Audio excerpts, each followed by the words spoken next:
मैं सबसे पहले अभी आना चाहूँगा साध्वी जी के पास, साध्वी देववानी जी के पास मैं सबसे पहले आना चाहूँगा। साध्वी जी हैं हमारे बीच अभी, और मैं चाहूँगा कि अब उनसे मैं सवाल क्या ही पूछूं। मैं सवाल नहीं पूछता हूँ, सीधे उनको आमंत्रित करता हूँ।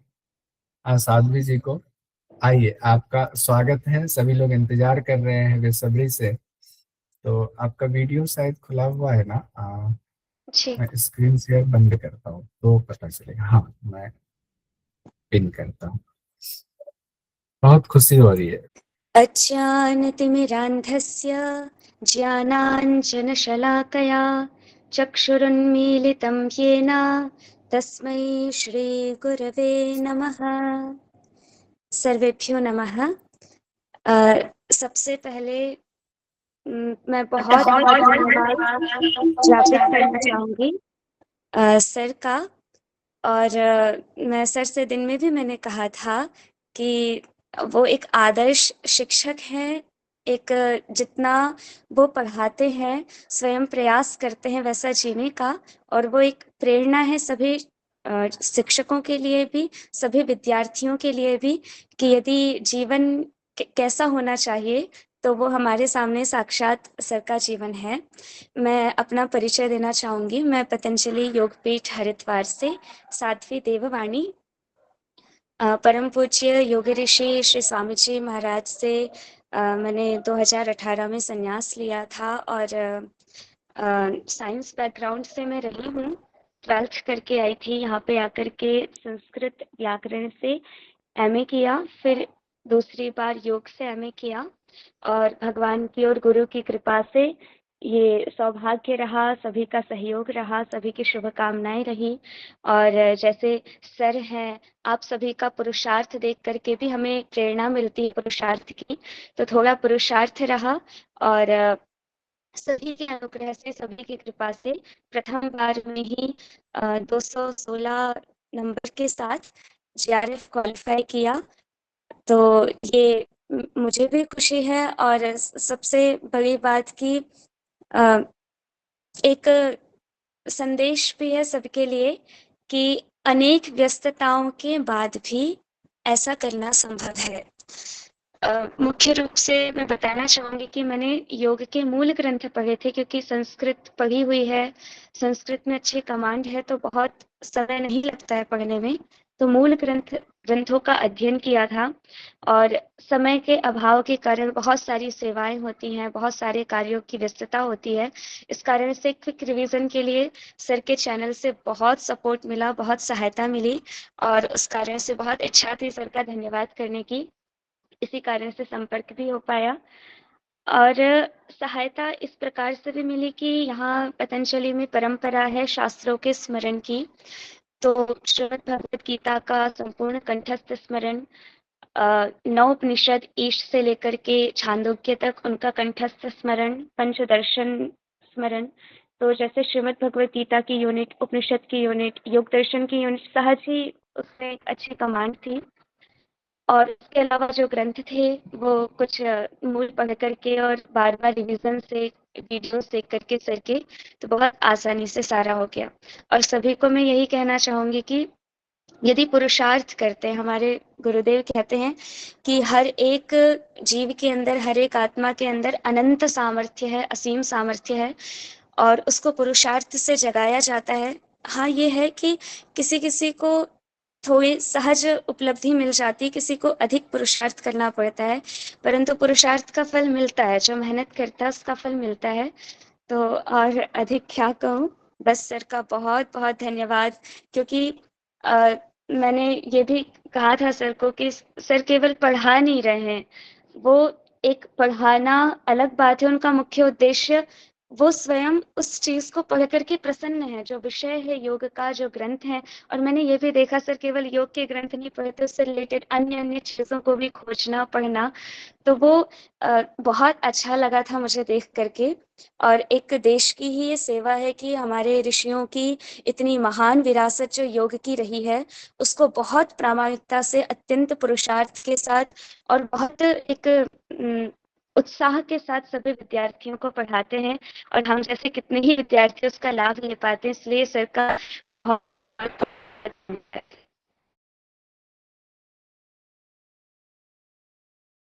देववानी जी, साध्वी देववानी जी ने पहले प्रयास में जियारत क्वालिफाई किया। अब सन्यासी, आप कहेंगे सन्यासी को क्या जरूरत है करने की, लेकिन ये पुरुषार्थ है। उस पद्धति में अगर एक सन्यासी भी आ रहे हैं तो पुरुषार्थ कर रहे हैं। उस पुरुषार्थ को दिखाने के लिए बहुत दिव्य संस्थान से जुड़ी हैं, हमसे तो जुड़ी हैं। हमें तो अभी 2 घंटे पहले तक पता भी नहीं था, 3 घंटे पहले तक कि वो मुझे जानती भी हैं या उन्होंने वीडियो देखा भी है। तो मैं इस क्रेडिट के लिए नहीं, मैं सिर्फ उनको प्रोत्साहन के लिए कि हम लोगों को जितने संस्थान में जुड़े हुए हैं परिवार में, उनको एनर्जी मिलेगी पुरुषार्थ कैसे किया जाता है। तो मैं ये चाहूंगा साध्वी जी कि आप इस पर थोड़ा सा प्रकाश डालें। बहुत सारे जो स्टूडेंट्स है वो निराश हो जाते हैं कि हमारा नहीं हुआ, काश सब 2 क्वेश्चन और सही हो जाता ना तो हो जाता, पता नहीं अब क्या होगा, मन करता है छोड़ दूं, नहीं पढ़ूं। उनके लिए क्या कहना चाहेंगे? जी, जी सर। ये समस्या रहती है सर, इसके लिए मैं एक श्लोक भी कहना चाहूंगी। श्रीमद् भगवद गीता के 18वें अध्याय में सात्विक कर्ता का उदाहरण देते हुए भगवान श्री कृष्ण कहते हैं, मुक्त संगो अनहमवादी धृति उत्साह समन्वितः सिद्ध सिद्ध्यो निर्विकारः कर्ता सात्विक उच्यते। सात्विक कर्ता वही है जो उसमें धैर्य भी हो और उत्साह भी हो। तो कई बार उत्साह की कमी पड़ जाती है, कई बार अति उत्साह होता है, अहंकार भी आ जाता है। पढ़ाई एक चीज है, लेकिन उसके साथ साथ सारे तत्व जीवन में लेकर के चलने होते हैं। पढ़ाई के लिए इसका अर्थ ये नहीं है परीक्षा आ रही है तो हम अपनी दिनचर्या छोड़ दें, हम दिनचर्या अस्त व्यस्त कर दें, सेवा कार्य छोड़ दें।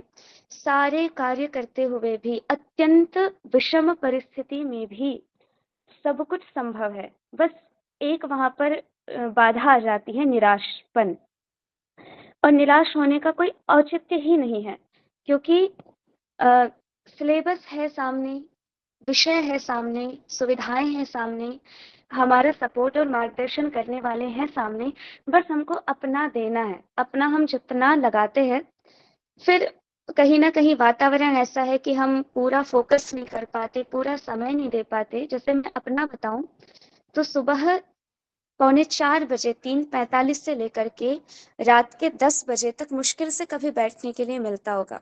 और शायद मैंने एक दिन भी नेट के नाम पर नहीं लिया कि मुझे नेट की पढ़ाई करनी है, एग्जाम आ रहा है तो मुझे एक दिन चाहिए। इवन नेट के एग्जाम से एक दिन पहले भी पतंजलि गुरुकुलम के बच्चों का एडमिशन था, तो वो सारी सेवाएं करते करते भी 2 घंटे मिल रहे हैं, 1 घंटे मिल रहे हैं, 10 मिनट मिल रहे हैं, पुस्तक हमेशा साथ में रह करके हमें अपनी प्रायोरिटी सेट करनी पड़ेगी कि हमारे हाथ में फोन ज्यादा टाइम तक है या हमारे हाथ में हमारा ग्रंथ ज्यादा टाइम है।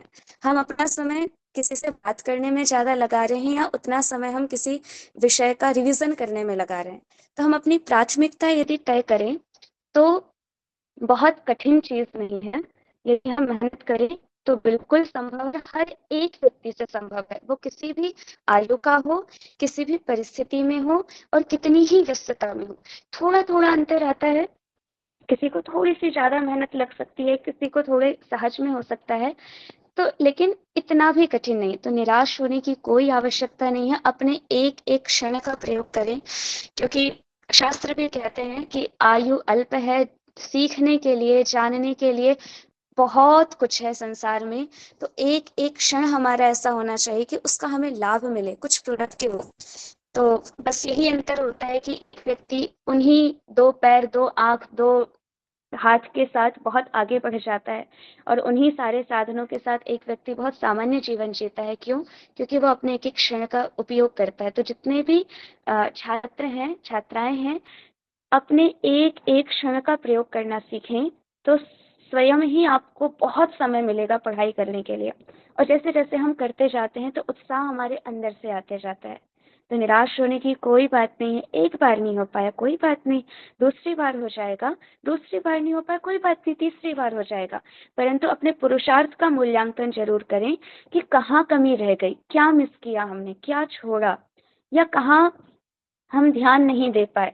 तो यदि हम फोकस करेंगे तो बिल्कुल हो पाएगा। और तो फिर से कहूंगी कि इतना इतना श्रेष्ठ मार्गदर्शन जो सर करते हैं, इतना श्रेष्ठ मार्गदर्शन यदि हमारे पास है, वो जितना जितना कहते हैं उतना उतना भी कर लिया जाए, मुझे नहीं लगता उसके लिए एक्स्ट्रा एफर्ट करने की आवश्यकता होती होगी। सर खुद ही इतनी मेहनत करके हम सभी को सारा पढ़ाते हैं, तो जितना कह रहे हैं उतना भी यदि हम कर लें तो वो 1 से 1.5 घंटे में हो जाता है, और हर व्यक्ति को 1.5 घंटे मिल ही जाते हैं। तो बस यही कहना चाहूँगी। बहुत कम शब्दों में कितनी सारगर्भित बातें हो गई। मुझे नहीं लगता इसके बाद अब किन्हीं को ये कंसोल करने की जरूरत है कि आपका नहीं हुआ तो आप निराश क्यों है। सीधी सी बात है, पुरुषार्थ और पुरुषार्थ में निरंतरता, और लास्ट में जो साध्वी जी ने कहा निरंतरता के बाद पुरुषार्थ का मूल्यांकन, क्योंकि कोई भी कंप्लीट नहीं होता है तो मूल्यांकन हम करेंगे ना कि पिछला पुरुषार्थ क्या कहाँ का, और खुशी खुशी मूल्यांकन करना। निराश होकर मूल्यांकन करेंगे तो मूल्यांकन सही नहीं होगा कभी। तो 3 चीजें हो गई, निरंतरता, निरंतरता पुरुषार्थ के साथ निरंतरता, और जब नहीं हुआ तो निराश हुए बिना उसका मूल्यांकन, और उस मूल्यांकन को करने के बाद उसमें सुधार करके पुनः पुरुषार्थ में जुट जाना। आपके पास है ना समय थोड़ा सा और, क्योंकि इनके हाँ पास सर, फोन, बिल्कुल है। आपको बताऊं फोन नहीं है। इन्होंने मुझे कहा बताया कि फोन तो नहीं है लेकिन मैं इंतजाम करती हूँ, जो साधु भाई हैं, सन्यासी भाई हैं, उनसे लेकर के देखती हूँ। तो इन्होंने इंतजाम किया हुआ, अपने फोन से नहीं जुड़ी हुई है क्योंकि स्मार्टफोन नहीं रखती हैं। तो इंतजाम से ही इन्होंने वीडियो वीडियो देखा, इंतजाम से अभी जुड़ी हुई हैं। तो अगर आप में से कोई सवाल पूछना चाहते हैं तो हैंड रेज कर लीजिए पहले, परीक्षा से रिलेटेड कोई मन में कोई सवाल है तो हैंड रेज कीजिए, उसके बाद सवाल पूछिएगा ताकि मैं नाम ले पाऊँ। हाँ, रामानंद राउत जी, रामानंद जी पूछे, रामानंद जी ने नेट क्वालिफाई नमस्ते किया जी। हुआ। जी, नींद पे कंट्रोल कैसे करें? नींद आती है बहुत।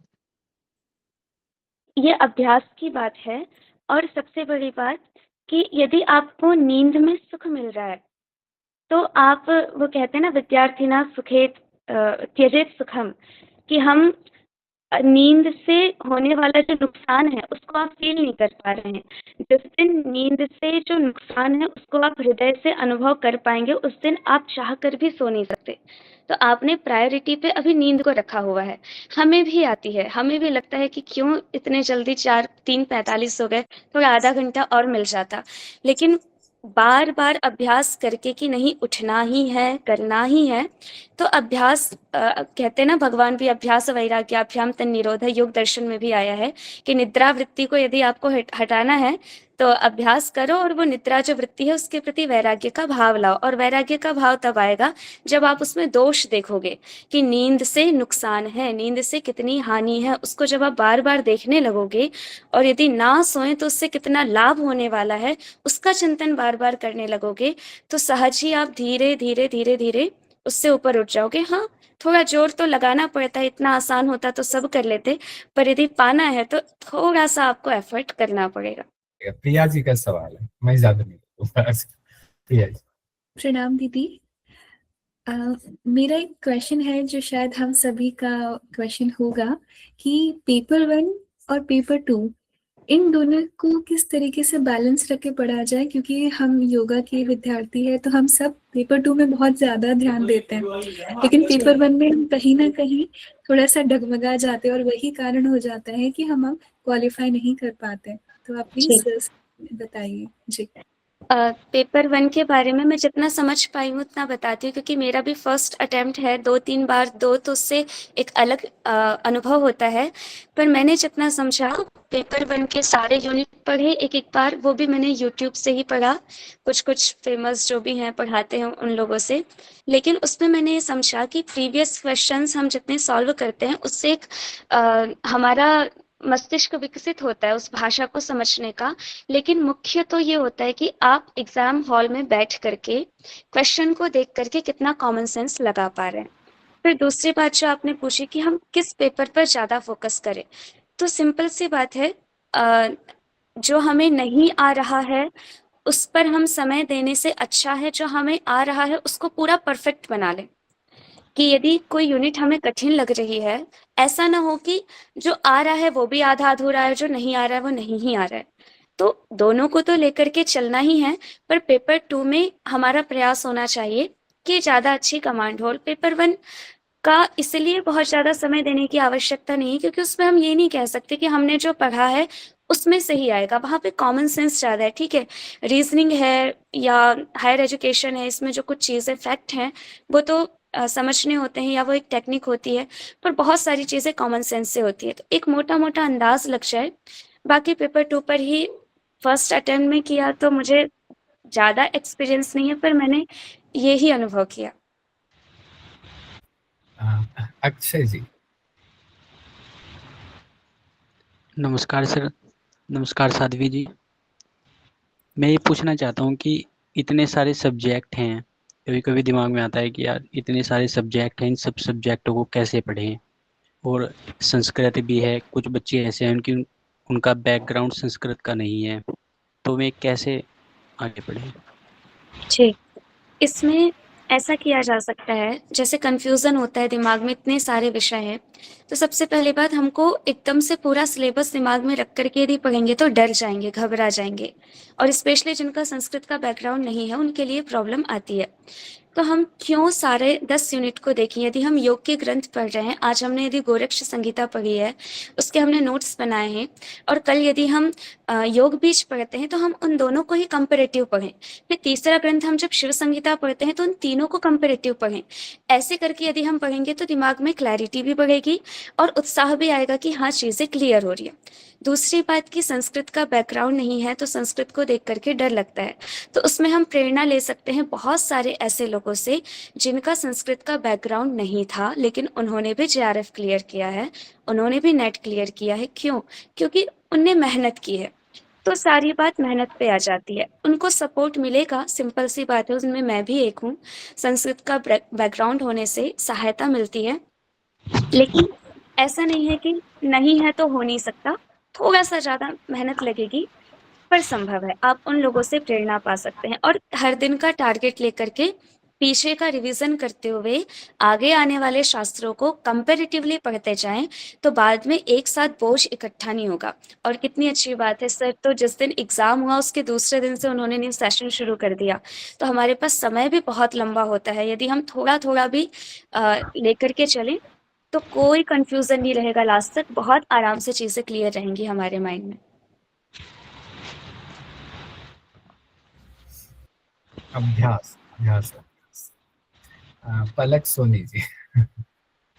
पलक। ओम दीदी जी। ओम जी। दीदी, मेरा ये प्रश्न है कि आपने इस परीक्षा में सफलता पाने के लिए कितने महीने या कितने वर्ष दिए? मैं यदि बिल्कुल सच बताऊँ तो मैंने इस परीक्षा के लिए सिर्फ़ 1 महीना दिया और उसमें भी मतलब पढ़ाई 15 दिसंबर के बाद से शुरू की थी और उसमें भी बहुत सारे दिन प्रोग्राम्स में कार्यक्रम होते रहते हैं, उसमें चले जाते हैं। हर दिन 2-2 3-3 घंटे, कभी किसी दिन संडे है तो 4-5 घंटे पे लगातार ऐसे भी हो जाता था और एग्ज़ाम के पास-पास में हर दिन लगभग 5-6 घंटे दिए हैं। मुझे सहायता इसलिए मिली, पहली बात संस्कृत का बैकग्राउंड है, दूसरा हमारी संस्था ही योग की है, तो सहज ही बहुत सारी चीज़ों का डेली रूटीन में अभ्यास है, तो चीज़ें क्लैरिटी दिमाग में है। तीसरी चीज़ कुछ शास्त्र कंठस्थ हैं, जैसे श्रीमद् भगवद गीता पूरी की पूरी एक यूनिट है और वो मुझे कंठस्थ है। तो बिना प्रयास के भी उससे यदि कोई भी क्वेश्चन कहीं से भी आता है तो वो मैं कर सकती हूँ। ऐसे ही योग दर्शन, व्यास भाष्य से लेकर के बाकी सारे दर्शन, नौ उपनिषद, तो वो पहले का प्रयास है जो कि नेट को दिमाग में रख करके नहीं किया गया। सहज हमारे यहाँ की शास्त्र स्मरण की परंपरा है उसके कारण, लेकिन उसका लाभ मुझे नेट में मिला। तो इस कारण से फर्स्ट अटेम्प्ट में जो जेआरएफ वाली बात है वो हो पाया है संभव। जी, धन्यवाद दीदी।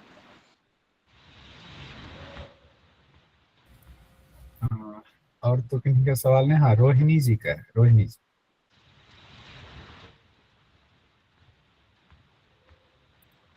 हाँ, नमस्कार दीदी। सवाल क्या पूछूं, सवाल के जवाब तो मुझे मिल गए, लेकिन मैं बोलना चाहती हूँ कि आपकी वाणी अमृत जैसी है।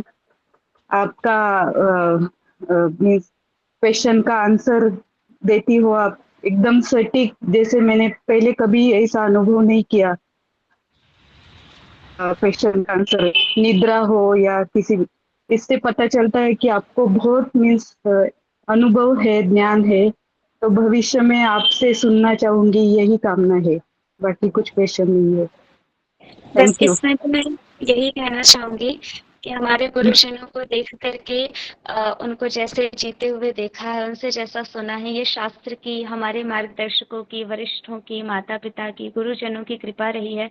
बस वो जैसा जैसा कहते हैं, गोस्वामी तुलसीदास जी कहते हैं रामचरितमानस में, माता पिता गुरु प्रभु के बानी, बिनहि विचार करिए शुभ जानी, कि माता पिता और जो गुरु होते हैं उनकी बातों पर पुनर्विचार नहीं किया जाता, क्योंकि वो सदैव हितैषी होते हैं। तो जो हमारे वरिष्ठ हैं, मार्गदर्शक हैं, उनकी आज्ञा का हम जब 100% पालन करते हैं तो सहज ही हर प्रकार की योग्यता, उनकी पूरी कृपा, उनके आशीर्वाद से भी जीवन में अनेक प्रकार की सफलताओं को हम प्राप्त करते हैं।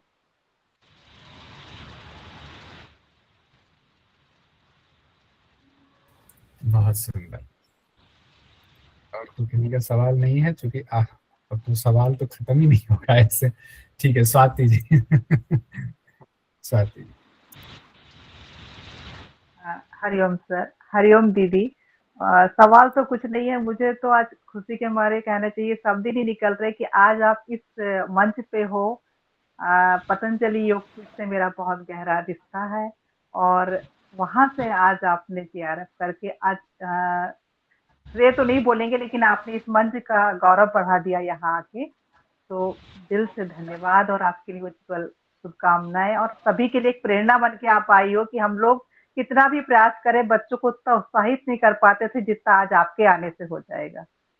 तो वहाँ का आशीर्वाद, आप लोग, आपका आशीर्वाद इस संस्था को बहुत ही बहुत मायने रखता है, और बहुत बहुत धन्यवाद आपका। हम लोग भी आपकी तरह पुरुषार्थ में लगे रहें, सेवा करते रहें। बस, प्रणाम। सन्यासी, सन्यासी का मतलब होता है जो अपने लिए नहीं जीते। उनका शरीर भी अपना नहीं है, वो शरीर की रक्षा करने के लिए भी नहीं जीते, वो जीते हैं समाज की रक्षा के लिए, देश की रक्षा के लिए, मानवता की रक्षा के लिए। मैं जब ऋषिकेश में था 2 महीने शिवानंद आश्रम में, तो वहाँ सन्यासी लोगों से पूछा कि हमारा जीवन कैसा होना चाहिए, क्या आपके जीवन से हम सीख ले, एज इट इज वैसे ही जिए। उन्होंने कहा नहीं, सन्यासी के लिए तो शरीर का भी उन्होंने पिंडदान कर दिया, तो कोई शरीर को भी नुकसान पहुंचाए तो वो नहीं करेंगे, लेकिन गृहस्थ के लिए उनके शरीर की भी रक्षा और अपने परिवार की भी रक्षा जरूरी होती है। तो हम तो तुलना कर ही नहीं सकते, गृहस्थ और एक सन्यासी के बीच में बहुत बड़ा अंतर होता है, लेकिन वो अंतर होने के बावजूद एक दूसरे के ऊपर आश्रित होते, आश्रित इस संदर्भ में होते हैं। एक चक्र बना हुआ है कि सन्यासी जी क्यों है, तो उनको समाज को देना है, ज्ञान देना है। उस ज्ञान को हम लेंगे तो हमें जीवन कैसे जीना है उसको सीखेंगे। और इस वक्त जो हम लोग सीख रहे हैं कि परीक्षा से संबंधित जो हमारा पुरुषार्थ है, उस पुरुषार्थ को हम कैसे पूरा करें, तो उससे संबंधित सवाल आप लोग पूछ रहे हैं और साध्वी जी जवाब दे रही हैं, और एकदम सटीक, जो अभी रोहिणी जी ने कहा, सटीक जवाब, इधर उधर की कोई बात नहीं। अब उस जवाब के बाद आपके पास पूछने के लिए कुछ बचता नहीं है। जिनका भी हैंड रेस था उन्होंने भी हैंड डाउन कर लिया कि अब मैं सवाल पूछूं क्या, तो सारा छोटे में सारी बातें हो गई, अब क्या पूछो, बस उसको अपनाने की जरूरत है। लेकिन हम ये चाहेंगे कि कभी हम लोग अगर ग्रुप बना करके आते हैं हरिद्वार, तो आपसे जरूर मुलाकात हो, मिलेंगे वहाँ, तो हमारा सौभाग्य होगा। तो जी सर, आपको बहुत बिल्कुल। बहुत बहुत बधाई, शुभकामनाएं कि आप मानवता की सेवा में ऐसे आगे बढ़ें और हम लोग उससे लाभान्वित होते रहें। बीच में जैसे हमें मौका मिलता, अगर आपके पास समय हुआ तो हम फिर से आपको आमंत्रित करेंगे, आपका मार्गदर्शन मिले इस संस्थान को और इसी तरीके से तरक्की हो समाज में। तो आपका बहुत बहुत तहे दिल से शुक्रिया और धन्यवाद। आपका भी बहुत बहुत धन्यवाद सर, सभी का बहुत, और सभी को बहुत सारी शुभकामनाएं, जिनका भी नेट जीआरएफ क्लियर हुआ उन सभी को। सर स्वामी जी महाराज, स्वामी जी मतलब गुरु जी, योग ऋषि स्वामी जी, उन्हें भी बताया, वो भी अति प्रसन्न हुए। सुबह आस्था पे भी उन्होंने कहा, और हमारे यहाँ से भी बहुत सारे साधु सन्यासी ऐसे हैं, साधु भी, साध्वी बहनें भी, कम से कम 7-8 भाई बहनों ने JRF क्लियर किया हुआ है, और अरे वाह, कम से कम 10-15 भाई बहनों का नेट क्वालिफाइड है। वाह। और अलग अलग एक योग विषय में तो अभी शुरू किया है पिछले 2 वर्षों से। उससे पहले संस्कृत व्याकरण या संस्कृत साहित्य की परंपरा हमारी है गुरुकुल में, तो संस्कृत से सभी ने किया हुआ है। बहुत प्रसन्नता हुई। अब बस जिज्ञासा है कि मुलाकात हो, हम लोग जाए तो वहां पर जो है मिलकर बैठे, कुछ कुछ सत्संग हो, अच्छा सत्संग हो। तो अब उसी के देखते हैं प्रभु की इच्छा कब होती है, कब सत्संग हो पाता है हरिद्वार में। जब भी आप इस साइड आए, हरिद्वार ऋषिकेश, तो आप जरूर कांटेक्ट कीजिएगा। यदि वैसे बाहर प्रवास पे जाना होता है, हरियाणा राजस्थान योग शिविर लेते हैं हम, पर यदि यहाँ रहे तो अवश्य आप सभी को आप सभी से मिलेंगे और आप सभी का भ्रमण करवाएंगे पतंजलि योगपीठ। बहुत ठीक। अभी थोड़ी देर जुड़ी हुई मैं सर, बाकी सबके भी सुनते हैं। आप सेशन आके बता सकते हैं।